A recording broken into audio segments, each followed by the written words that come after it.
going on in the world right now. Um, Good game, chat. We here. We finally made it to World War III. We made it to World War III before GTA 6 came out.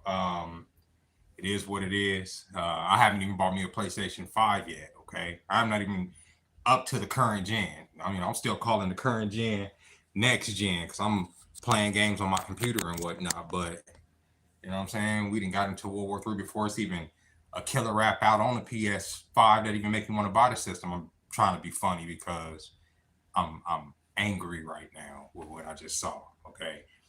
The United States has struck three different nuclear sites in Iran, because for 30 years plus, they've been telling us that these people are going to get a nuclear weapon.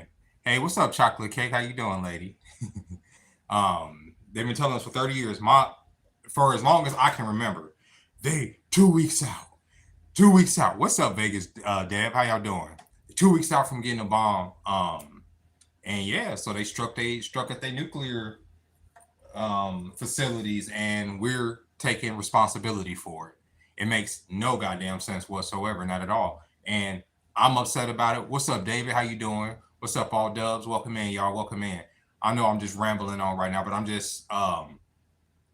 I'm not surprised. I'm upset. I'm upset for like young people, for everybody. What's up, man? How you doing? I can't even start that name. Start saying whatever that is. But the president is full of shit. The people that run this government is full of shit. They always have been.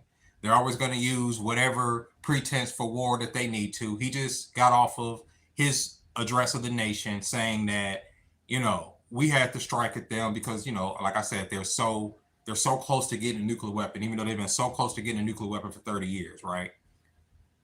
Oh, let me see. Facts. I'm a three-time combat vet whose first child turned 18 3 months ago. I'm crazy, man. Exactly. Get him up out of here because he literally ran up on, oh, okay, we not going to war for nothing. And nobody's kids need to be dying for this. And it's not even just for the soldiers. The Iranians have already said that they're going to strike at any Americans wherever they can reach them if we decided to take responsibility for striking at their country, which our president just got on TV and said, we struck at y'all country. So what are y'all going to do now? So what they're going to do now is strike at people who are in the region, other Americans that are in the region who are close by. There are military bases in Iraq. There are military bases in the region that can easily be hit, that are on high alert right now. You have, I think, the Secretary of Defense or whoever's supposed to get up tomorrow at 8 a.m. and address the nation about whatever. But I don't understand how they think they're going to sell this war to us. You're going to have to force a lot of people to want to participate in this farce. You get what I'm saying? And Donald Trump said something yesterday when he was talking to the press. This is before the strikes and everything. He said something to the reporters that creeped me out personally. And he said to them, you all are in danger if and he was saying it in a way talking about how Iran is, a danger to all of us now, right? Like everybody in here. So he's pretty much saying to the press that he was talking to yesterday, you guys are in danger. Can you believe it? And what I take from that is that you guys know that there's going to be some type of strike against America. There's going to be some type of retaliation against the United States public or the United States citizenry. And y'all are gambling with that and y'all don't care. That bothers me. That bothers me, bro. Let me see. Will send Chuck Norris out there. One of my best childhood friends died in Afghanistan in 2011 because of the warmongering bullshit. Still pissed and hurt about it. Exactly. They just don't give a damn. And you know what I'm saying? And in desperate times like this, because a lot of people feel desperate. A lot of people feel, and this is the thing that's bothering me the most about it. It's the evangelicals. It's the people that are getting online right now saying, this is what God wants, and urging so many impressionable young people, because I saw this even in the 2000s, impressionable young people who believe that this is some type of modern crusade, right? And I mean that in the sense of like a holy crusade, a biblical crusade. This is a modern crusade in that there's this biblical prophecy to defend Israel, and all of this stuff is gonna bring Jesus back. And I just don't understand what that is. Like, I don't. And I'm literally seeing people make videos about this, talking about you got to get your Bibles out, and Israel is is a nation that was established in 1948. Okay, if you're intelligent enough, you can understand when you can label anything, it's marketing. Okay, I label this country in the Middle East Israel, and for the next 100 years, I can manipulate these Christian fundamentalists to believe whatever the fuck we want them to believe. We can use this country as a proxy, right, to enact whatever our imperialistic will is upon the world, right, in the name of defending that proxy, Israel being the proxy. That's our biggest ally. Remember, we put them there. We put them right in the middle of enemies. We put them there in 1948, where they pretty much put these people up out of their houses, put these people up, drove them out of their lands in order to say that this is our ancestral land after they were refugees from World War II. This is what happened. This is just history. This is not like this, and it's not like far history. This is like modern history. There are people alive that remember this, right? So this is not like something that's ancient. This is modern history where this nation that we're all, at the mercy of, we really are. Okay, so you put them in the middle of all these people that are going to be against whatever they are. And then you could use that as pretense to, like I say, push imperialism as far as you want to in the Middle East and sacrifice as many American lives as you need to. It doesn't matter to them. They have no loyalty to us, to Americans, to nobody. I'm scared, bro. Still at work for the military as a Black Hawk mechanic. When I say this new army is not ready, I mean it. We have issues getting parts. You know what's funny, Michael? The military's always been like that. They always say, as far as like mechanical issues and stuff like that. Yeah, right. Yeah, we done. We cooked. It's cooked, bro. But and yeah, you're probably right about the readiness and the problem with the readiness, because even back then you could start to see where people were more concerned, and I'm talking about the higher ups in the military. They were more concerned about their rank, right? Their medals and all that bullshit than actually war readiness, or how. And you could obviously see this through a lot of the scandals that was happening over the last 20 years on different military bases, as far as the different murders, sexual assaults, the different things that the upper military brass should have been got a fucking control. That should have been easily reined in. They didn't, because you have incompetent people from the fucking top down, right? And so, and when you're trying to advance, when the incentive is just to advance your career, you're gonna breed yes men. These are yes men, just like in Hollywood, just like in all these industries. The people that rise to the top are not usually the best people. They're not the best warriors. They're not the best strategists. They're not the most intelligent. They're not the best for the job. They're the people that are going to say yes to their superiors whenever. They're going to fucking brown nose their way to the goddamn top. Those are not always the best people. And when you do this after, decade after decade after decade, go from the late, I say even from the assassination of the Kennedys all the way up to now, the degradation of the people in government, people that don't go into government to serve, people that go into government to pad their pockets. And when you have people that go into the government to pad their pockets, their allegiance to nation, it goes away. And that's why you have what do you call it? PACs like APAC, super PACs like APAC that could pay off these politicians, and their allegiance isn't to the nation that they're sworn in to serve, but to a foreign fucking nation, because they're bought and paid for. Y'all do push-ups, drafting different. I served from Jan 01 to Jan 07, eager to see how the VA will handle these new vets. Took me 18 years to get my rate. See what I'm saying? Like, my brother, he does videos where he gives advice about people and getting out and trying to get their rating and get benefits and stuff like that. And the stuff where I'm offended for y'all go over there and serve. In my opinion, this is just my opinion. You go over there, you do tours, especially you get deployed. I don't give a fuck if you have an injury. I don't give a fuck if it's a stumped toe. I don't give a fuck if it's just a nightmare you have, every couple weeks. In my opinion, y'all are entitled to benefits for the rest of your life. At least something. You feel me? I don't feel like, and especially medical, you know what I'm saying? Even just medical. Okay, I can go see somebody. My fucking teeth are, rotting out my goddamn face. I'm having headaches.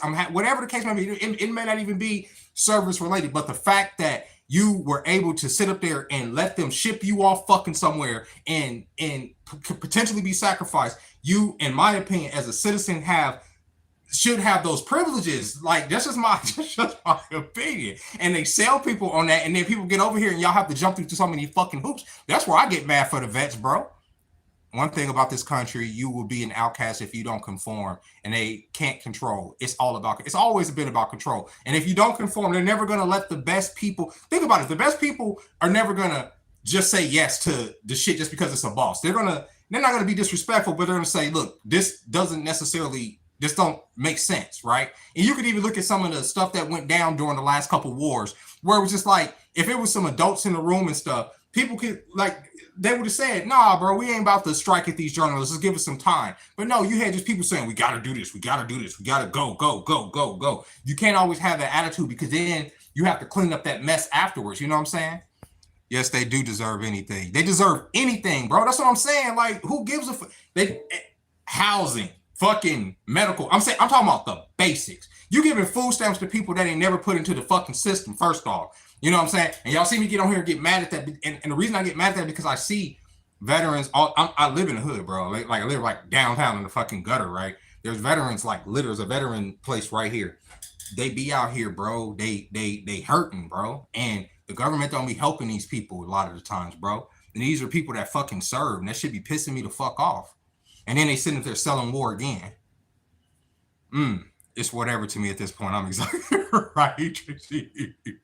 Are you for or against World War III? I'm against that shit. I'm against war in general. I don't think people should go to war. Not for corporations, not for politicians.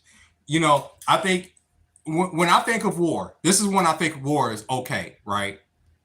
When I think war is okay when people are invading your nation, right? And I don't mean that in the sense of, oh, they're coming over the border, like the stuff, you know, the recent stuff. That's immigration stuff. That's stuff that, you know, you deal with legally or through ICE or whatever, however you dealing with it. You know, you can agree or disagree, however you deal with it. I'm talking about in a sense when they sit there and say the Chinese are going to come over here and invade, or the whoever's going to come over here and start doing stuff. The Iranians are going to start activating secret cell agents here in the United States, and there's going to be Iranian troops or whatever. When I think of war, that automatically in my mind sparks for me to go out there and start committing acts of war against whoever is in my country. Because you're not about to come over here in no motherfucking uniforms marching up and down Las Vegas Boulevard without me shooting at you. I'm going to shoot at you. I am. I don't give a fuck if you're not supposed to be here in the United States and you're walking up and down the street with guns and whatever. I'm going to get with other people and we're going to kill y'all dead.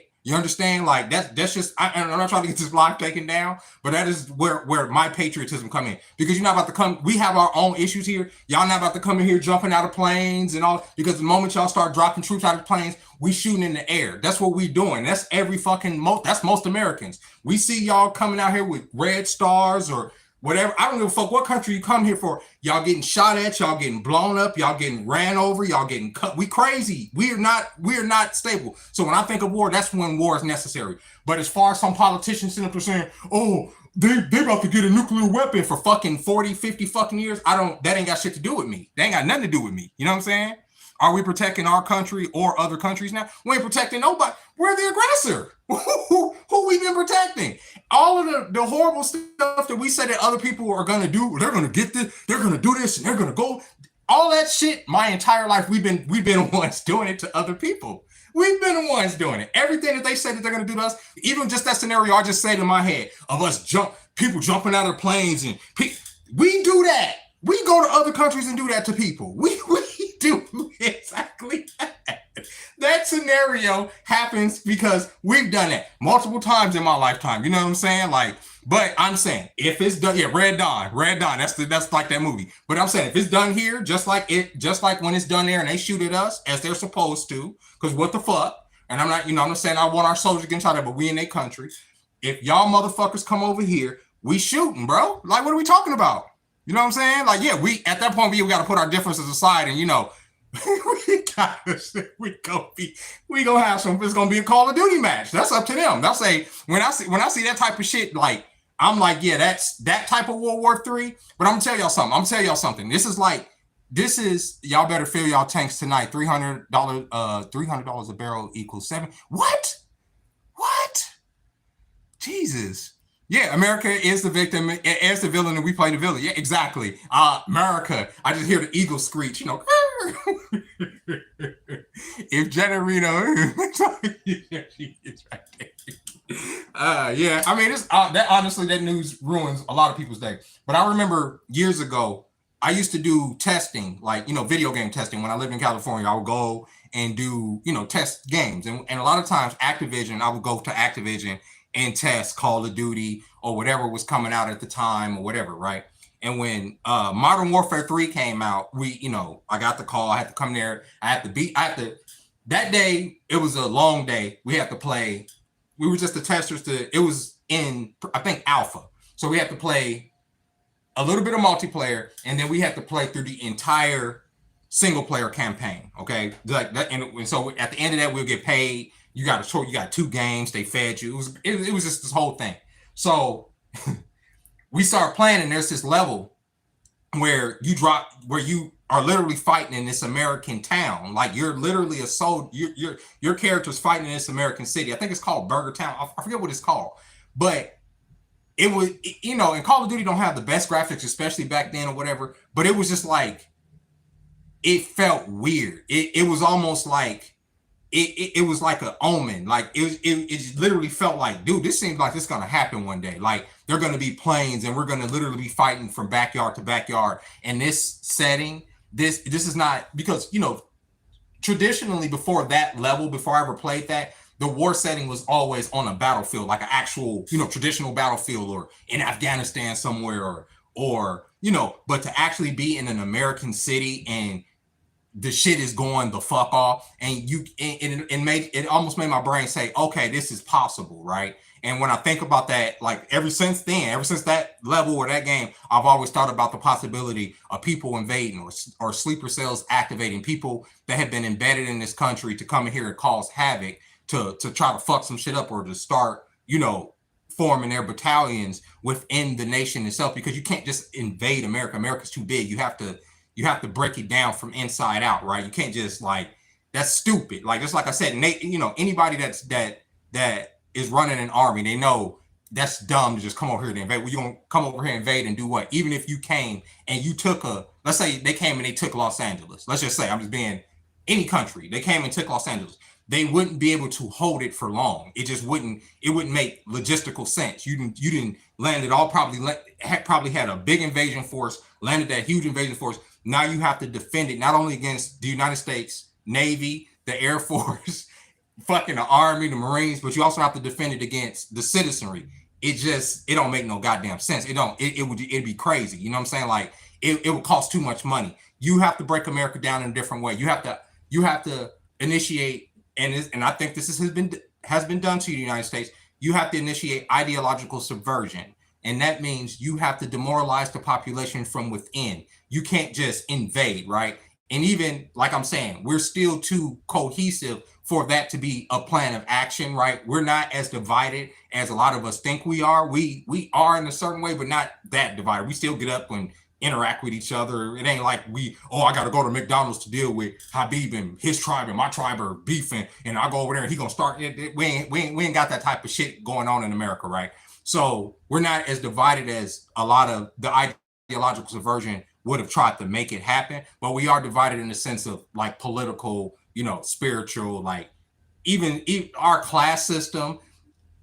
It's weird here in America because we do obviously have a class system here, but the rich here in America, they intermingle so much with the lower class that it don't seem like a class system like they have in Europe. Whereas in Europe, the classes kind of more so separate themselves. The upper class make sure they don't like rub elbows with fucking the so-called lower class people or middle class people. Whereas here in America, you fucking go to fucking Sunset Boulevard like any weekend and you're gonna see rich people, fucking poor people. It don't matter, like, but I don't know. It's scary, bro. It's scary. Let me see. If Russia enters, that's it. Russia is already in it, bro. World War III. Like, and I want y'all to just take this into mind. World War III didn't start today. World War III started in 2020. World War III started when the powers that be decided to say, okay, we're going to attack the population. We're going to attack the world population and see how far we can push them. That's when World War III started. And they started taking money up out of our pockets. Like I'm saying, because y'all got to take in mind, I'm saying as a population, the American population is rich. Even still, we're still rich, but they literally stole a lot of what our people have earned, like what we've earned, they've taken that out of 2020 and doing it in all these different loans and this and that. Those are just ways to transfer wealth. That was the first strike. And you implement this, I don't want to say too much, but you implement this bioweapon on people. You get a lot of people up out of here. You funnel all this money up into the freaking this phony ass pharmaceutical industry or whatever the case may be. You kill off a good portion of the goddamn population. You cause all this division amongst the people, right? So they're constantly having these different go betweens and back and forth and whatever. You continue to fuck with our head, right? You introduce all this alien goddamn technology that we have to try to adjust to, right? People are uncertain. You take security up out of family, right? Men don't trust women. Women don't trust men. Women would rather choose to bear. Men would rather choose solitude. This is what I mean by ideological subversion. You do this in order to make it so that it's easier. That's my watch. I'm sorry. I've been obviously moving around all day. You do this in order for you to be able to strike at the nation from within. So the nation starts to break down from within. And in a way it did. Because look, they goaded this fool, Donald Trump, into striking 3 military fucking installations in Iran when the country that shall not be named, and I'm just trying not to get this live taken down, is the one that started the war in the first place a couple weeks ago or a month ago or so. Like they started it yet again. And yet here we are saying, oh, we're backing our greatest ally. Going back to the beginning. We put them there. We fund them. We created the Iron Dome. I hate when I'm doing horizontal because I can't be seeing the chat. I'm sorry, y'all. Let me see. Trump threw shade at Obama. Exactly, bro. Trump is doing exactly what he called out all the neocons, what he called out Obama for, all that. Peace through strength. I trust my president with my life. Well, you're going to get your chance. You can't, probably. They probably ain't going to let you send a super chat in this one because I'm talking shit. Now, they didn't demonetize me. They probably going to demonetize me after this. I wouldn't be surprised. And they sure haven't paid me, so I wouldn't be surprised. But I don't care. The truth is the truth. And we too far in the game for, to be worried about talking about, mincing our words or being demonetized. That's the problem. Like, money has been the incentive for everything for too long for people to be quiet and to just go with the U.S. World Police. Always. Like, it's the same playbook 20 years ago, bro. They said the United States of Israel. That's what we are. That's what we are. We don't run ourselves. 20 years ago, they said the same thing. WMD. They about to kill it. If Saddam gets WMD, it's over. It's over. And if you look at the playbook, they said this is what they've been wanting to do. EA Sports in the game. They've been saying it forever, and now they're going to sell young people on this. And my biggest fear right now is that they're going to try to push a false something, they say false flag, whatever, in order to say, oh, look, Iran just blew up all these people. We gotta get our get back, right? That's how they get us. They know that's how they get us, and 9/11 was something big. 9/11 was something that, warped the perception of all Americans, all of us. It was like, oh, we got to do something. We got to feel secure. We got to impose our will, right? And in my opinion, that's what they will have to do. They would have to do something so ridiculous, and something will have to happen, and they will have to blame that country or any of our enemies in order for us to get to go over there. People think they could just take advantage after Sleepy Joe. This had to happen to make people think twice. ISIS used our leftover weapons. Hey, Gina, how you doing? I'm really annoyed hearing this shit happening. What's worse are the morons who are 60 plus saying we need to invade like they're crusty. Exactly, Fane Eater. Exactly. Because they're not going to go. They're not going to go. They don't have to worry about it. They on their way up out of here, right? You know what I'm saying? The bioweapon should have took them up out of here. But here they are still kicking and screaming, Probably got 80 boosters and everything, saying, yeah, we gotta go to war. Send them over there. We gotta defend Israel. I want to see God before I die. That crazy shit, bro. Yes, this is exactly what I'm worried about. Some false. That's what I'm saying. That's what they're because of what Donald Trump said yesterday. Oh, you're all in danger. You're all in danger now. Oh, we're all in danger now. So what? We're gonna just get hit with a ballistic missile at some point. Oh, okay. Then y'all gonna aim that shit at us and say that they're the one that shot it with us. I trust the president with my life. Yeah, oh, they're gonna get a chance. You're gonna get the opportunity. Just like people used to say that about Bush too. Oh, Bush, people love George W. Bush. If y'all, and some of y'all even are old enough to remember that. People love Bush. People love Bush. People got on TV and defended Bush. They would say that if you didn't support the president, you are not a patriot. If you don't support this war, you're not a patriot. Trust me. They said this constantly. And Fox News was one of the biggest pushers of that back then. Oh, it's like, oh, we got to go. If you don't do this, they're going to get us when they're going to get your kids in the school bus. We don't want another 9/11, another 9/11, no, another 9/11. They just kept saying that, another 9/11, another 9/11. And they put these terror alerts at the bottom of the screen. They say, oh, the terror alert today, I don't know how. The terror alert today is an orange. So the terrorists are somewhere. We got intel that the terrorists is high enough that we have. Our intel is high enough, is good enough for us to know that the terror alert is in an orange. So instead of us going and stopping that terror alert, we're just going to let y'all know it's in the orange, okay? And we're going to do this every day like weather, okay? And y'all can't tell me that that's not ideological subversion. It makes you think, oh, the enemies. And there's people like these 60-year-old people that are pining for war right now, like he just said, that want to go over there and get young people blown up. They get off on that shit. The elites want war, and people literally think this is God's will. It's the blind following for me, right? All right, 5-6, where the alt-right rhetoric blew up. Let me see. Trump is not a lifelong politician. I really believe they tricked him in his first term with the whole 2020 thing.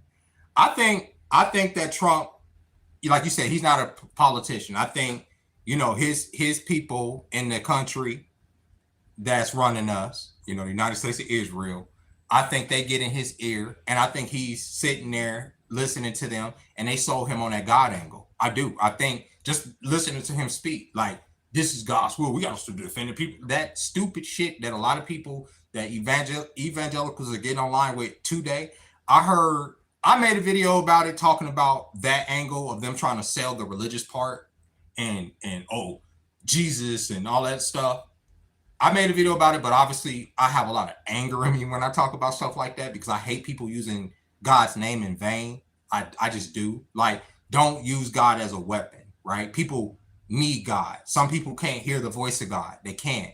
And they need, if you feel like you legitimately have a connection to God, or you heard God speak to you at some point, I think it's your duty to share that with people, because some people can't hear the voice of God. So you can't use that as a weapon against people, because people need that, bro. That shit sucks. You know what I mean? Nuclear weapons don't exist. It's just fear-mongering tactic. I've heard that. Yeah, brainwashed him. I can believe it. What do you call it? I'm in the army and I'm about to go AWOL. I'll say this about that. And I'm not encouraging nothing. I'm not on here encouraging nobody to break the law. But I'm gonna say that if you got to do it, just do it. And when they come to get you, because they will come to get you, they're gonna come and get you on their terms, and they're not gonna just let you, like, how to put it. So if you leave, they're gonna let you leave. They're gonna let you, and you're gonna live your life. And then one day, when you live in your life and you didn't put all that shit behind you, they're gonna come and get your ass, and they're gonna say, you gotta come with us. And they're gonna ship you out to Oklahoma, Fort Hill, Oklahoma, and they're gonna process your ass out. So I think that's an easier process to me. I'm just saying, that's just to me. That's what I know. That's an easier process to me than dealing with going over there getting blown up in Iran. Fuck that. Yeah, and that one too, Odin. Go AWOL where? These jobs are trash, bro. These jobs are absolute trash. I'm at my job today, right? I go and open a restaurant. So I get the ice and put it in the ice thing. You know, we have a big ice machine in the back. You scrape the ice in there, and you come and take it out where the ice goes for the drinks and stuff. So I'm back there getting the ice. We have I don't know, he's like a engineer, mechanic, or whatever that comes in and fixes like a lot of the different machines in the restaurant. And my boss, I'm up there getting the ice, and my boss comes back there with him as I'm getting the ice. And I guess some ice is getting on the floor as I'm scooping the ice into my buckets. Take in mind, my base pay at this job, right, is $12 an hour. I'm a peasant, okay? I'm a goddamn peasant. Over here getting ice. They walk up. She's like, we treat ice like food here. This is what my boss says to me today. We treat ice like food here. We don't let the ice hit the floor. Bitch, I'm 43 years old, bent over, or 42 years old, almost 43, getting this ice, back hurting like a motherfucker, and you sit up here and walk up here in front of this dude and try to find any little thing to say to me, because it's a little bit of ice on the floor. Who gives a fuck? I'm getting out the machine to take it to the goddamn thing. I wanted to say so bad, bitch, then you get the ice. I got so goddamn mad. I punched the ice. That's how fucking that shit pissed me the fuck off. Because why the fuck are you talking to me about the fucking ice falling on the ground when I'm making $12 a fucking hour? I'm one of the best goddamn workers here. I'm just getting ice. What are you saying anything to me for? Ice falls on this shit. Everybody that gets ice is gonna fall on the floor. You just have to find something to say to me in front of this dude just to say, okay, I'm the boss. He even looked like, okay, like you can even see on his face, he was just like, bro, like I'm like, yeah, like, what the fuck are you talking about, bro? That's how, like, these jobs, bro, they dangle this shit over you, right? So yeah, it's a choice. It is a choice. You can stay in the military, right? And you know you belong. They gonna accept you. They gonna send you somewhere. They gonna, everything is put together, right? Or you can stay out here in this stupid ass reality and try to jump from job to job. Obviously some of y'all are going to be making more money than me, but I'm saying, like, it's a choice. It's all a choice. It's all a choice, man. Like, I hate it. Ice battle room. Nitpicking, bro. You know what I'm saying? And I probably would have crashed out. She said that. $12, yes, $12 an hour for when I make my money through gratuity anyway. And like I always tell them, I don't make money here. Like, my checks are nothing. Like, I don't make nothing. I literally make nothing. I've shown my checks on here. I don't make shit. The money that I do make comes from tips. So when we say don't tip, I don't make money. That's why I work as a thing. Like, I mean, as a server. You know what I'm saying? I got pissed, and I don't even have a bad temper, but that shit pissed me off because it was unnecessary. It's just like, bro, you know what I'm saying? Like, fuck that. Like, and what pisses me off too, and I'm not trying to put this on ladies, it is the nitpicking. It's always the lady managers that do that shit. Men don't, even at my job, the men managers, you get away with so much more. Not that you get away with, but they understand that there are certain times when, as long as shit is operational and safe, if you got to take a little bit of a shortcut, most men are going to be like, okay, I can overlook that. Or you need to refuel for it. This is my experience. Most of the goddamn time I work with men, like most of the time, it's been very few. I say like very few bosses I've had that have been men that have been nitpickers, right? Once they know that you have operations down, like they know that the fucking shit ain't gonna blow up in your presence or whatever your job is, they can trust you with it. They're not gonna nitpick on how you do the job. They just not. They just don't. Like I've never seen them like, okay, all right, I just seen you pick that box up a million times, and I don't like that you're not doing it by regulation. They gonna look at you like, all right, bro, I done told you, I done seen you pick that box up wrong a million times, but as long as it's getting picked up, I don't give a fuck. Like, just pick it up. Like, what are we talking about? Like, I don't know, bro. But let me see. Once they know you have family, yeah, they really have. Exactly. This is why I tip good at restaurants. I think in my state, exactly. And so the $12 an hour, Lindsay. The $12 an hour, I am at least thankful for the little $80 to $100 check I do get every week from that shit.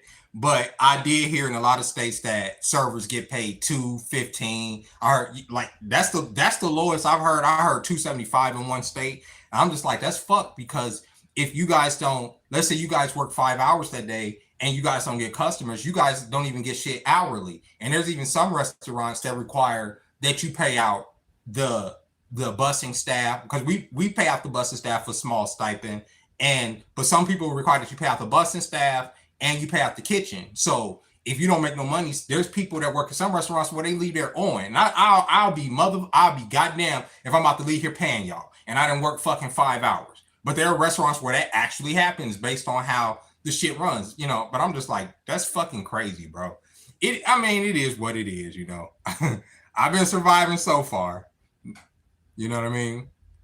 I think women, when they're in the position of power, that they have something to prove more so. You know, like, that's what I get from it.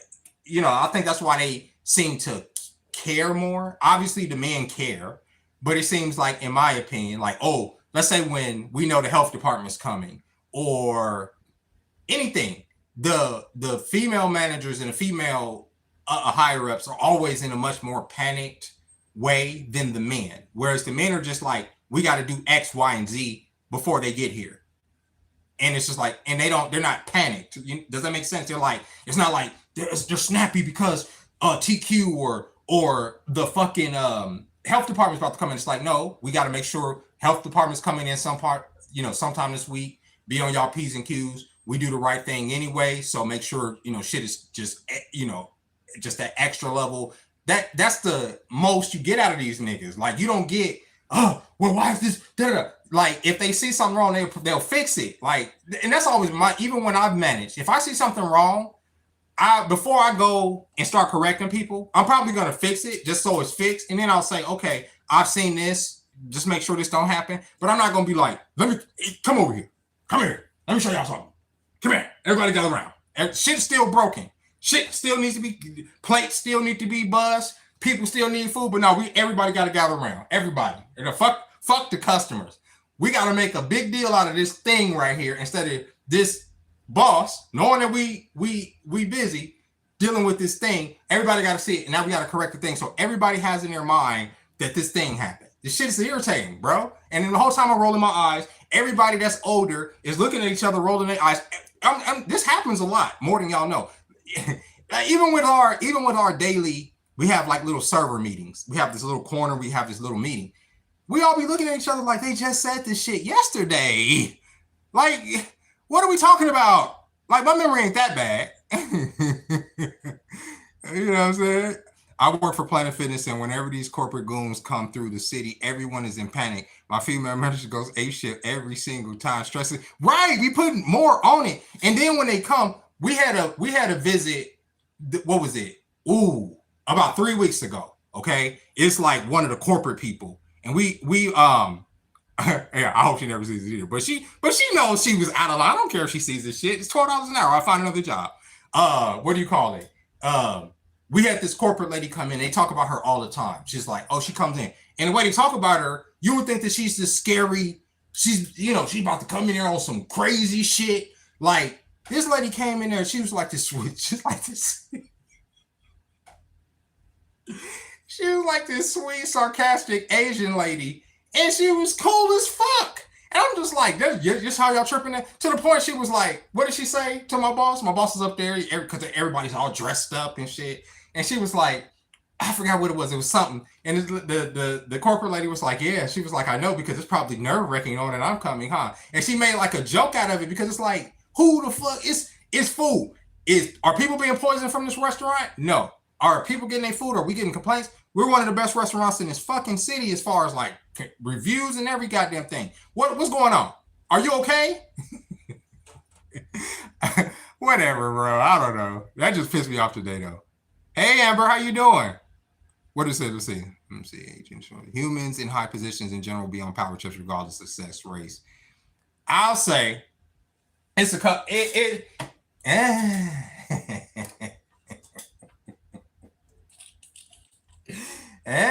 yeah, probably. It depends. Some people, they get into their position because obviously, like my boss, she worked for the company. She'd been in the company for like probably damn near 30-some years. She worked her way up. She started in pretty much almost every position. So I do respect her. Don't think I don't respect her. She pissed me off today, though. That pisses me off. And she do be on one. Like, she do be stressing people out for no goddamn reason. It don't mean I don't respect her. Don't mean I don't respect her gangster, but I'm saying there's a way of doing things, right? Even in that scenario that I described. When she came up to me, she could have said that afterwards. She could have said, oh yeah, try not to drop ice on the floor. Why try to berate me in front of company, if that makes sense, right? Like, do y'all get what I'm saying? There's a way to do things. There's a way to dress down your employees that's respectful and make the and not only respectful, it motivates them to do better. It don't make them resentful. It don't make them say, oh, fuck this job. It don't make them say, you know what, bitch, you want to the first thought, bitch, you get it yourself, right? Like it don't, that ain't what it elicits. It elicits, oh, okay, I'll try not to drop the ice. You don't even think about it, right? It's like, you know, at some point, like people have to learn how to talk to people. That's it. Like you can literally say to say, oh yeah, it wasn't even that, but even that would honestly piss me off because it's ice. It requires physical labor. Like, you know what I'm saying? Like you get it. You know what I mean? That's all I'm saying. You sit there and get it. Like you need people to do it. And I was thinking about it even today, because they pissed off the cooks before, and the cooks will sit up there and be like, all right, we're gonna go slow. And there ain't shit they can do about it. Why? Because if the cooks stop working, there ain't no restaurant. And that is indicative of society. And I wish, like, as a society, we knew that. If I've literally seen the cooks tell them, stop talking to me like that. I don't need you babysitting me. And they back the fuck down. You know why? Because they're the cooks. They're literally the most crucial part of the goddamn day at that point. If they stop cooking food, I can't serve food. People can order the food all they want. I can't get back there and cook the food. They're not gonna get back there and cook the food. We need the cooks. So you need the labor, right? You know, like I usually just leave from jobs like that. That stress kill me. I got the ice carrier physique. Oh, the slave ship out here. What keeps you going, Mr. Darling? I'm struggling to find motivation or passion for anything. I'm a anti-natalist, and I don't care about materialism. Honestly, God. I know, like, people hate when I do the religious thing, but it's not religious. It's literally God. Like, I look at it like this. This is what motivates me, even when I'm like the most down. Okay, this is the secret. I look at it almost like this is the Sims, right? We're in the Sims game. Just be with me. And like God is the person playing the Sims. And I'm one of God's favorite Sims. God, for whatever reason, is watching me. We all God's favorite Sims. He's watching us play this little game. God puts us in, we may be in scenarios, whatever. God may put us in scenarios, but to a certain degree, we have free will. We can sit here, we can move about, But due to the fact that I am this player in this game, I want to be the best player I can be in the circumstances that I'm given. Does that make sense? I do feel like there is a divine spirit over this world. I do. Like, even with all of the bullshit, even though I'm not Christian, even though I don't believe in this book or that, I feel like there's a divine something that has its eye on us. And if my life here is a performance, if my life here is the entertainment, even if it's just that, I want to put on a fucking show. I want to fight. Like, I don't want to be the character that ain't putting up a fight. You know what I'm saying? If this is a fighting game, I want to be a character that the gods select, that they know, all right, this motherfucker is going to get through some trials. That's it. That's what motivates me. Sometimes nothing motivates me. Sometimes I'll sit here, the weed don't be getting me nowhere. The drink don't be getting me nowhere. The fucking games don't get me nowhere. I can buy all the goddamn toys in the world. You know what I'm saying? I can get all of the stuff. Oh, a friend of mine got me these. I like to shout her out.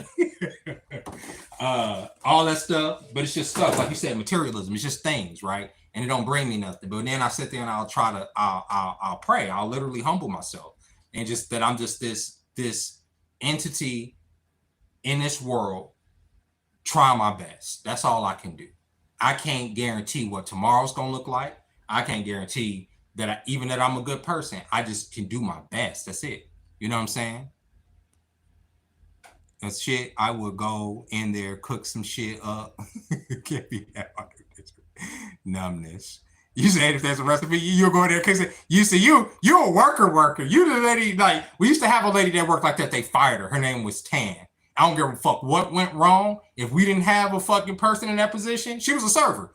She would go back there and do it. If we didn't have a prep, she'd go back there and do it. If we wanted a dishwasher, and this is between tables, they fired her. Yeah, they fired her. One of our best workers fired her. This was what, a few months ago. Some establishments see that attitude as threatening. I've experienced it micromanaging. Salute and respect. Hey, what's up, Long Beach Joe? But that's it. That's what I can do. But like I said, like I know I've been atheist, so I know that sometimes that sounds crazy. Oh God, where? He ain't here. Like, trust me, I know. Like I've been there. Like I've been there for a long period in my life. But it is something there, and that's what gets me motivated. Like I'm like, all right, bro, because I'm gonna share something with y'all too. I'm gonna tell y'all what my biggest struggle is. My biggest struggle is the dark thoughts. Like, right, it's the crash out thoughts. Right, it's not even the apathy. Like the just the complete apathy. Like, okay, I feel nothing. It's like there's a dark spirit in me that knows how to feel something. But that dark spirit is evil. It's not good. It's not it's of this world. It is the lowest form of life, right? It's demonic. That's why I don't get scared a lot, right? It's hard to scare me because there's something in me that is evil, right? And I'm just being honest with you. I'm being completely honest with you. And it creeps into my mind. You understand? Like a fucking like a plague. It does. It gets in there, and there's little things. How to put this without fucking indicting myself too much on here? But I have a lot of I wish a nigga would moments. Okay, and then I go into this dark fantasy in my mind that is not good. It's you know, I start imagining things, right? And it's a lot. That is a lot on me, especially right now in this world, right? It's a lot. So there are times where, you know, to protect myself and the general public, I isolate. I just don't deal. I just don't put myself around people because it's safer, right? Like it's safer for me, it's safer for everybody else, it's safer for people. And I know that it's evil because that anger, it comes from a self of righteous indignation. And what I mean by that is I feel that I'm right. I feel that my way is this. I feel that this should be that way. It's all ego. It's huge. It's powerful, and it knows that it can hurt, and it knows that it can scar, and it can wound, and it can destroy, and it can burn, and it can hurt. Right? It knows it can feel. It can rip. It can cut. Right? It just is there. Like, and it craves the darkness. It don't just come from the darkness. It wants to be enveloped by it. And then everything that I am, everything that makes me, once I give in to that and my light is snuffed out, right, completely, it wins. You get it? That's the point. And I've caused all this destruction. I've caused all this chaos. It wins. That's what I fight. That's what I struggle against. Like, that's why I pray. That's why I know God is real, because God takes that up off of me. Like, otherwise I don't know what I would do. You know? I work 2 warehouse jobs, bro, a full-time job and a part-time. The shit is draining.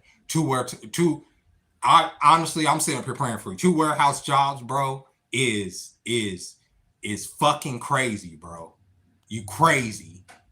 In the Bible, it talks about letting the former self die so you can be reborn. That is the spirit you lose, the shadow self. The thoughts tell me I should off myself. Don't do that. Don't do that. Don't do that. What for? So let's say you do that, right? Let's say if you have people in your life, if you have a mother, if you have, and this is where I've thought about that. If you have important people in your life that you care about and that you know care about you, you can't do that to them. You don't have a right to do that to them. You know, like I say that about that all the time. My life doesn't belong to just me. And we taking God out of this now. My life don't just belong to me. It don't belong to just Jeremy. That's why I have to stay okay. It don't belong to me. There are people in this world that care about me. And I know that. And it may not feel like that sometimes. I may feel isolated or away from them, and they don't know me, or I don't have a relationship with my kids or whatever. But I belong to them. I do. They may not be here rubbing elbows with me, but I belong to them. I can't take myself out this world and wound them. I can't do it to them, right? Because I am theirs. I am my mother's son, right? I am my children's father, right? I am my brother's brother. I am somebody to somebody. If you are somebody to anybody, right? Especially if you have a parent, they love you, bro. Like you have to stay. You have to be here, right? And at some point, it may not feel like it in the moment because despair is a pit. It's a pit. It drags at you. And it's like, okay, I'm doing everything that I know I like, right? And it doesn't make me feel good. It doesn't make me feel anything. That's despair. I get it. Like, right. And especially when you have to do the routine, you still have to deal with that. You got to deal with all that, those dark thoughts. And then you still have to do the routine, blah, blah, blah, blah, blah, blah. It seems endless, but it does end. Like there are periods, and there's going to be a period in time where you do find something worth living for. And I know it don't sound like it. It's not much motivation to say it, but wait around until you do. Just do. It's like being on a bus stop, right? Like the bus ain't here, sucks being here, fuck this shit, god damn it. But eventually the bus comes. Eventually something's gonna happen where it's like, I'm here for something. I mean something. I hope you find that. I'm literally gonna pray for you. Because I don't want you to kill yourself. I don't want nobody to kill themselves. Good night, Ara. You stay strong. Praise God. Praise you too. Let's see. Inner child, feminine self, the light, Taoism. I worry about leaving mental scars on children if I crash out. Exactly. That too. You see people go out here, they do all this crazy shit, and it's kids out there, bro. You a monster. Like think about that. Like, right? Like, I feel this way. I'm gonna go and crash out. And you can be literally crash out on the people that may even deserve it, but to do it in front of you and with people and kids and your kids, or the biggest one. Like I talked about the what was it, the Duchess, the girl's name was the Duchess, and the guy's name was the Frenchman. I talked about them a little bit last week. He killed her because they were on live and they were going at it. Well, apparently the Udi guy she brought up, because she mentioned this guy Udi in the live, and then he ended up killing his wife. That was his homeboy that he snaked, and she brought him up, and all this just dark spirit shit, right? Like dark energy, dark fucking, and they're performing. They're on live performing the whole time. Going back at each other, and it ended in goddamn tragedy. Crashed out, right? He killed her because she brought up business. He brought up business. They both dead now. The thing that was most, because you see people do stupid shit like that all the time, but the thing that I got from them the most was watching their family members come out and talk about the situation and how hurt they were, right? And I'm talking about his side of the family. His side, the murderer, the dude that killed his wife and himself, to listen to his family talk about him, right? To watch his brother break down on live because his brother's gone, because his brother decided to crash the fuck out. You did that to your family, bro. You killed yourself, you killed your wife, and you hurt people that's still here. You left your two babies as orphans, right? Because of some crazy shit, some stuff, because you just, at some point, bro, go out there and the first time I ever wanted to kill somebody, and I almost did, we were in this hotel room, and my mom was My mom was running drugs for this individual. I don't know what the situation was, how she ended up in this situation, but we ended up in this fucking hotel room with this old man, this old ass goddamn man, and he was cracked the fuck out. He was on one, and I guess the reason we were able to stay there in the room, he was harmless, but the situation, this was the closest to hell, like as far as just a environment, or at least headspace I've ever been in. He in there, my mom came in, she's running packs, going from room to room. She bring him something, he does what he's doing, so he's up all night. He's talking to himself.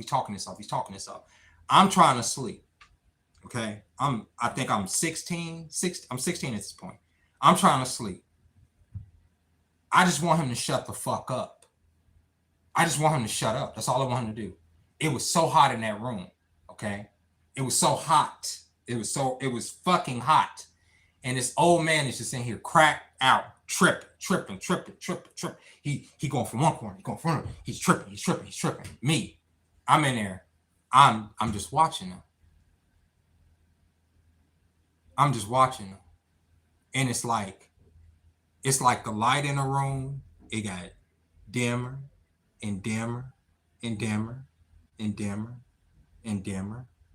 And at one point I was like, well, if I strangle him, right, I can literally physically overpower this man easily. I can just kill him and he'll shut the fuck up and nobody would know. I can murder this man right now with my bare and everything in me wanted to. Everything in me, like more than even like, when you horny, you want to like have sex. That's how bad I wanted to hurt this man. And I remember going into, and at this point I was an atheist, complete atheist, didn't believe no God, nothing. I wanted to kill him. And I go into the bathroom. They had a window in the bathroom. It's like a hotel. And I heard God again. I go to the window. I feel the air come over me. I heard God. And I can just feel him just comfort me. And just whatever that shit is, he took it off of me. And ever since then, I realized that sometimes you have to turn to a higher power, because the demonic entities that live within yourself, because when people say, oh, it's the demonic presence, that was me. That wasn't a separate entity. That wasn't the devil. That wasn't no little man or nothing like that. That was Jeremy. That was my desire. You understand? That wasn't the voice wasn't, it was me. It was 100% me. That was me that was me saying that to me. That was me, all me. But what took the energy up off of me wasn't me. It was something different. It was something else. That's why I say there has to be a God, bro. You know what I'm saying? Let me see. It takes real strength not letting his evils. It's always there. It don't go away. And that's what I mean. Like, that's why I always try to shy away from victim mentality. Oh, woe is me, because I can define why something is, right? I'm in this situation because of X, Y, and Z, or because of this person, right? Absolutely, we can define it, but I can't live in that. I can't live as a victim, because when you live as a victim, that's where resentment and hate and that darkness spurs up, and it's like, oh, I deserve and I need to get this, and you'll get it when you get it. It'll happen when it happens, right? You are gonna suffer in this life. You are. We all are. We it's fucked up, but we're made to suffer. Otherwise, we wouldn't feel pain. We wouldn't. But we do feel pain. We feel it, and we experience it, and it makes us stronger for some fucking reason. But you have to get over that hill. You have to get over that hump, and remember that, like, those experiences that you have and that you learn from, you use those to teach the youth. You know what I mean? I had to stay in a rundown neighborhood motel a few nights with my dad when my parents separated. There were meth heads hanging in groups right outside. Felt like I'm in the den of wolves. Yeah, I mean, it, for the most part, that's kind of not trying to give away my shit too much, but it's kind of like the neighborhood I'm in now too. For the most part, most of the people that are cracked out or methed out, they're harmless. They are. They're harmless. Even that old man, he was harmless. He and honestly, he was a sweetheart. It wasn't. That was me. That was my evil. He was on drugs. He was, obviously he was on drugs. Even then, I understood. I had been around enough people to understand what was going on, and I knew what my mom was doing. So I knew what she had gave him. So I knew he was wired. It wasn't his fault. He was being as gracious a host as he can to me and my brother, so that we didn't have to stay on the fucking street. You understand? And he was doing it because my mom was giving him drugs. I understood that. And in most of the druggies out here, they're harmless. Most of them, the what they would do, as far as harm is at the most, well, they'll harm you. You know what I'm saying? I mean, rob you, not harm you. They'll rob you, and not even at gunpoint. What I mean by rob you, they will steal something from you. You won't leave your shit around them. Like when I go to the gas station, I'm not gonna leave my fucking scooter out there because one of them will take it. But as far as like harming you, most of them are literally harmless. In fact, uh, yeah, he meant no harm, but I did. I certainly did. Have I been baptized before? I was when I was younger. I was baptized before. Yeah, no, it's not too personal at all. Yeah, I was baptized when I was young. When I was a youngin, I was baptized. When I was young, I used to go to church all the time. I grew up in the church. It was like my thing. Sunday school, all that, Bible songs, the whole nine, all that. All like I say, all the way up until I was like, what was it? Like almost 12. I was in like going to church and stuff. But it was a lot of the stuff that we had went through that took me away from that, and all this stuff I'm telling y'all right here that made me feel like there was no God. When I was like 18, I snapped and almost ended this dude who was talking ish. Very thankful my friends was there to restrain me. You see, like, and you thankful for that because in a moment, I see why people crash out because you feel like, I can do it. Fuck them, da da da. You desire it. Like I say, it's a demonic spot. And when you look back on it, you're like, yeah, I'm glad I didn't get in that fight. I'm glad I didn't pull that trigger. I'm glad I didn't use that knife. I'm glad I didn't do this. I remember, I'll tell, all right, then one more story, then I'll stop. When this is years ago, we had I told this story before. We had all got these fucking combat knives, and we were walking around the fucking valley with them like crazy people, waiting for somebody to do something. I mean, these were goddamn swords. Okay, the blades were like this big. Okay, just Rambo knives. We had these goddamn Rambo knives. We walking around. We just waiting on people to gang bang on us.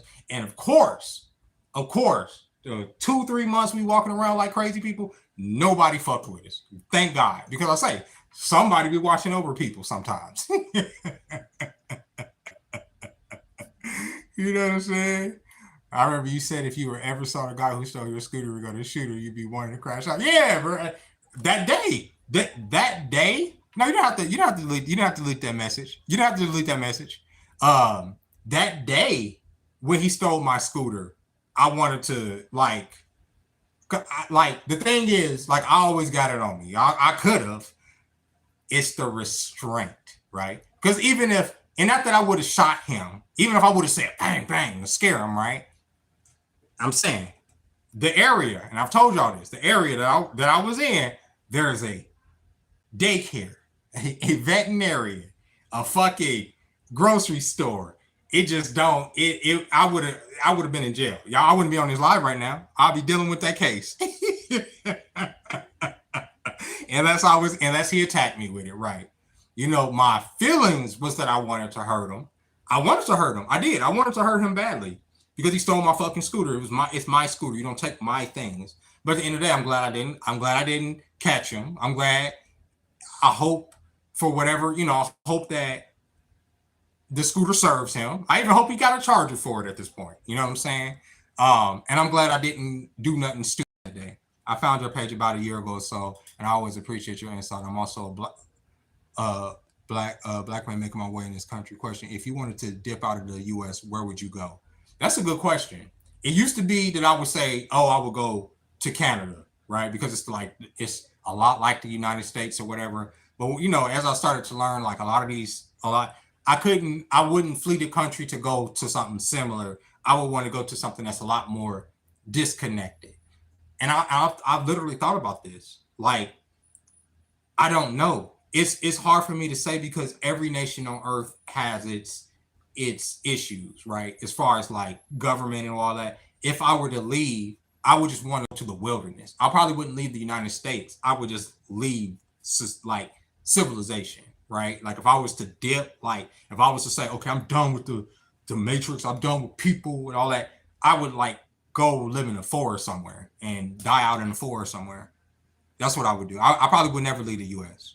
Honestly, if I'm being completely honest with you, I probably would never leave this country. I keep it on me as well. Too many crazy people out here. Yes, sir. You know it. You know it. You know it. And it's funny because like shit be happening so quick sometimes, y'all. I be wanting to film it, but it happens so quick that you can't even film it. Vegas Dev ain't lying. It's Vegas. Vegas is stupid. This girl, I saw a video of this girl. I guess she just moved out here a couple years ago. She was like, it's like, sometimes it's like Grand Theft Auto out here. Yes, it is. Yes, it is. So you gotta keep one in your inventory just in case. Let's see. Everybody wants a dream runaway. Right. Yeah, I mean, yeah, that's what I'm saying. Well, yeah, I mean, but it ain't no dream. Like everything is gonna anywhere you go to, especially like when it comes to like living like we live now. Hold on, let me see. I can't see it with let me see. Let me go down a little bit. So you got no trans. No. Oh my God. Cross Grains helped me with Cross Grimy helped me with a scooter. Yes, yep, I got some transportation now. Thanks to the chat, I got a scooter. Let me show it to y'all. I like this scooter. I like this scooter because it's not as fast as because so I had a scooter. I replaced the scooter that got stolen. As y'all know, I had another scooter that I was using for about 3 months. We had a monsoon a couple weeks ago. It flooded the scooter out, and so it broke. Couldn't charge nothing, so I threw that one away. And I was walking for a few days, and one of the followers here, like I think I shouted them out last live too, sent me cash, like sent me the money. That's what I'm rolling. I came in when you said you got a scooter. So, okay, yeah. Bro, what is up with your luck on these scooters? So, somebody else I know said that too. They was like, "You're the only person I know that."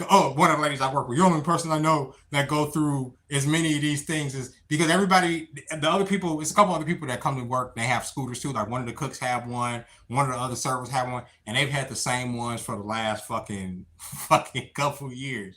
This is my third scooter this year. This is my third one. That fucking bike. People are like, "What are you doing? How are you abusing these things?" I'm like, I'm just riding them, bro. I just ride them to ride them. But whatever. This one is light, so we don't. I just carry this. It's like a little bit light. It's a little bit heavier than a Razor scooter. My last one was like actually heavy. So when you actually holding it, you got the whole. You be on the bus, you got the whole arm thing showing here. But ever since I became a vegetarian, I didn't lost all my gains. I didn't lost all. Look at me, I'm all skinny over here and shit. But whatever. That don't mean nothing now. The World War III is about to happen, and the rations. Yeah, the ice dealer physique.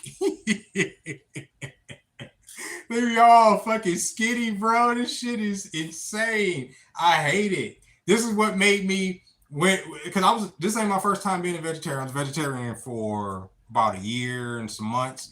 And what made me stop being a vegetarian is vanity. And when I was telling y'all vanity, this is what I mean. Look at this shit. And like I'm all head too, you know what I mean? So I got like a big head and a little body. I got like a fucking Olmec head and a little body. Look at that shit, bro. I was like on my legs too. Shit is super. Look at that shit. That legs as thin as my goddamn forearms. That shit's crazy right there. I'm a solid 2% Neanderthal. I got bodily oddities too. Yeah, it is what it is. Yeah, they working you too hard, man. You gotta increase your calories. I do. I gotta increase my. Yeah, I'm all head now. It's all head. Look, and I'm bald, so and I gotta look at this. Look at that tan, bro. Look at the tan because I always got the hat on me. I don't wear a hat during the day. I don't wear a hat at work. I try not to wear a hat when I'm outside, but I still constantly get this goddamn tan. All head, bro.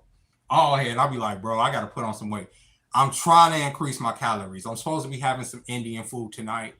So I'm gonna get off here and get to that. It's okay. It's okay.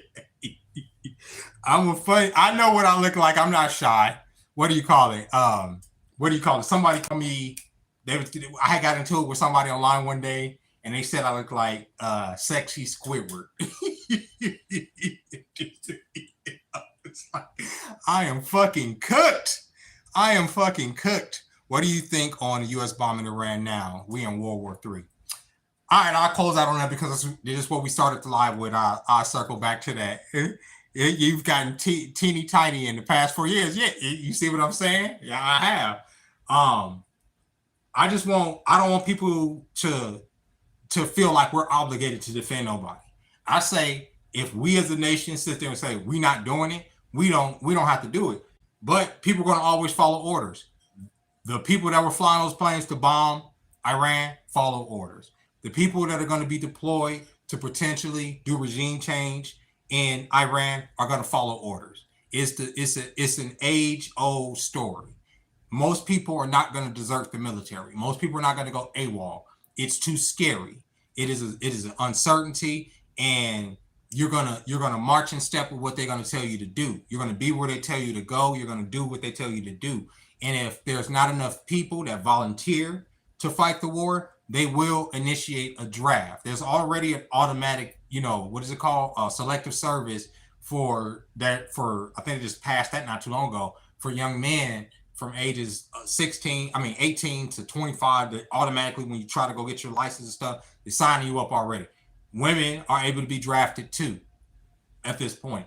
So there's not enough people to go fight this war because y'all got to understand, it don't just stop at the borders of Iran.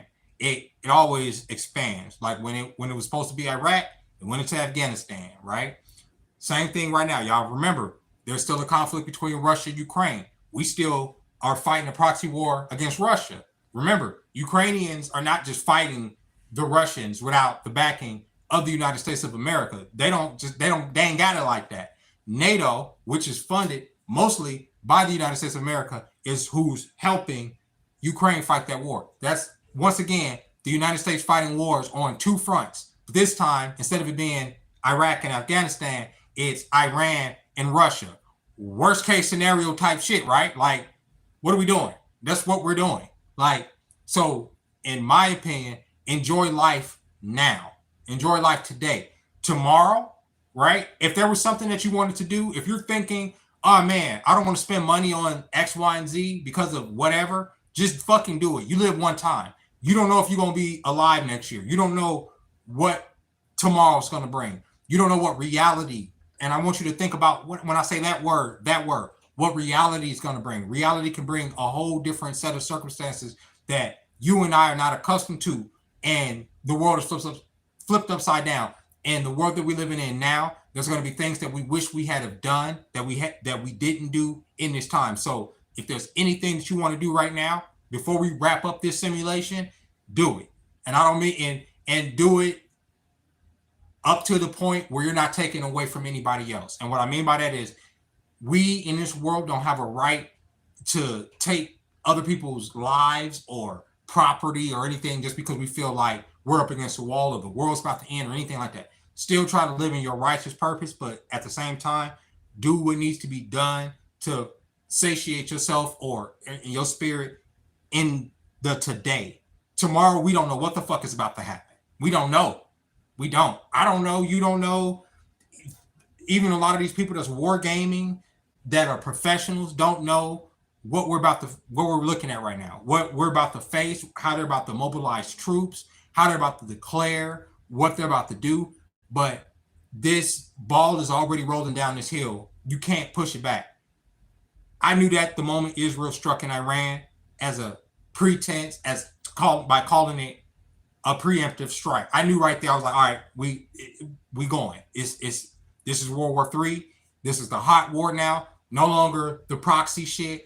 We're not hiding behind, with the Russia situation, blowing up the Nord Stream pipeline, the supplying weapons to the front lines in Ukraine. We've hid our hands. So I say proxy war. We say we don't have anything to do with that. We have to support our NATO allies because it's a part of our treaties. There's political ways to where we can hide our hands. In this situation, the president's not trying to hide a motherfucking thing. He said, we hit these nuclear sites. We did it. We did it successfully. Now we can talk about peace. There ain't no peace. You don't just strike a country and then niggas gonna come to the table and talk about, okay, we submit. That's not how that works. Them niggas gonna want some get back, because I will want some get back. You don't come here, blow up nuclear facilities, and then be like, all right, we're gonna talk about peace tomorrow. That ain't how that's gonna work. The Iranians are gonna strike back. Not trying to be funny, but they are. They're gonna be, because I'm thinking Empire Strikes Back, but they're gonna strike. They are. They're gonna strike back. They are. And they're gonna not just strike at Israel, who struck at them. They're gonna strike at American targets. And it's, like I said, going to heat this thing up even more so. I hate it. I hate to see everything about it. I just do. I hate to see that we live in this time where people just can't live, bro. And it's like always war. I thought we were over this, but they're using the same talking points. Let me see. They know every move. Maybe spend the night in a local park. I ain't got much to do. Let me see. Where are we at? What am I missing? Man, if they try to forcibly drive Gen Z, all I can say is good luck. Right. They will volunteer us. Again, we cook, chat. Yeah, I think we are cooked. But if they need to volunteer Generation Z, they've created the circumstances to where, what are they going to do besides submit? Like, it literally, they have control over all the supplies, right? If they want to cut off the spigot and say, look, the economy's crashed, that would be the pretense. The economy's crashing. There's no jobs. What are these kids going to do? They're going to sign up. That's what they always do. Modern war will end with our power grid going out. It's going to be a different kind of war. Yeah. That's what I'm scared of. That's the biggest thing I'm scared of, is the power grid going out, because at least within the country, we have no unification in a lot of these urban areas. Vegas, we're cooked. LA's cooked. Chicago's cooked. New York's cooked. Houston's cooked. Atlanta's cooked. I never had a chance to get on my feet and save up and prepare. It is brutal out here. Yeah, that's my thing too. I want another weapon. I know that sounds crazy, but I do. I want another long gun. And I have not been able to put together enough money to get the hardware that I need to feel comfortable enough to take on the Iranians, the Chinese, the Ruskies. No, I'm just playing. But that's how they got you thinking, right? Like prep time. You know what I'm saying? I'm trying to be like Batman, you know what I'm saying? When the enemies come, I want to be ready. You know what I mean? I live in the impact zone, Great Plains. Yeah, I heard that they have a few states that they call nuclear sponges that will take the that are supposed to take the nuclear hit in case, they ever have to divert a nuclear weapon from the coast. I believe it's Nebraska, Montana, Colorado. I'm like, why Colorado? Why any of these states? But Colorado is fucking beautiful. What? That's the first place I ever saw mountains. It's fucking beautiful out there, bro. Like, what are we just gonna nuke the mountains? What are we doing? That's where all our nuke sites are located. Oh, okay. So did they strategically put them there? I do have a Cashapp. It's called, I'll put it in a thing. Did they strategically put those sites there? Because that would make sense if those are nuclear sponges. Like, okay, we got silos there, but I believe it'll be hard to hit. Just like with this Iranian thing, the nuclear facility is so far underground, right? It's so far underground that they said that we're the only country that have the capability of having a bunker buster missile that can hit the nuclear facility underground. And it's their main nuclear facility underground that they want to hit. That's the one that they want to take out completely, because they're saying that, they're trying to enrich uranium, even though the Iranian fucking government has been letting nuclear inspectors come in and inspect the stuff, and they've passed test after test. Israel just ain't trying to hear none of that shit. Ain't trying to hear none of that shit. We got to go to war. Let me see. Let me see. But yeah, y'all, I'm gonna get off of here because I need to get something to eat. I need to get my weight up. This blow pop look, it ain't doing it for me. You know what I mean? But I need to get on here and talk to y'all ASAP. But I am going to come on here tomorrow and be more in depth about things. And, we'll have more information. Obviously, the Pentagon's going to go live in the morning and talk about what's going on. Power yoga. I've never heard of that, but I'm literally about to look it up as soon as I get off of here, Brennan's. All head, little body. Yeah, the Olmec head. That's me. That's you.